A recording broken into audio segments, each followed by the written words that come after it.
Nous avons déclaré et payé notre TVA. Il faut maintenant mettre à jour notre comptabilité dans le PGI.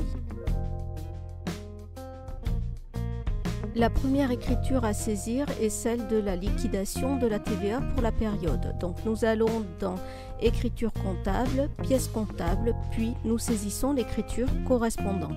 Nous saisissons une référence pour l'écriture, nous vérifions le choix du journal, puis nous allons solder tous les comptes de TVA du montant déclaré. Les comptes de TVA collectés sont débités et les comptes de TVA déductibles sont crédités. Des montants déclarés bien évidemment. Il faut faire attention, l'application ajuste automatiquement l'égalité débit-crédit pour chaque ligne d'écriture. Donc il faut veiller à supprimer les valeurs inscrites par défaut.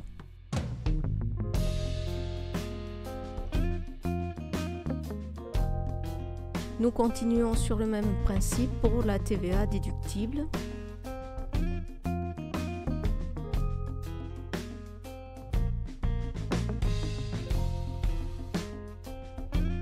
Nous inscrivons dans le compte de TVA à décaisser le montant de la TVA réellement payée.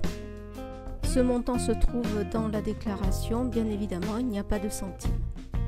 Nous avons 35 centimes d'écart entre la déclaration et ce que nous avons dans les comptes. Il faut donc équilibrer l'écriture. Ici, il s'agit d'un trop payé, donc nous allons l'enregistrer en tant que charge 658, charges diverses de gestion courante. Nous sauvegardons, puis nous comptabilisons l'écriture qui devient ferme et définitive. Nous pouvons ajouter à l'écriture la pièce fiscale correspondante. Nous enregistrons le règlement de la TVA. Nous renseignons la référence de l'écriture, puis nous sélectionnons le journal de banque. Le compte de TVA à décaisser doit être soldé. Nous le débitons.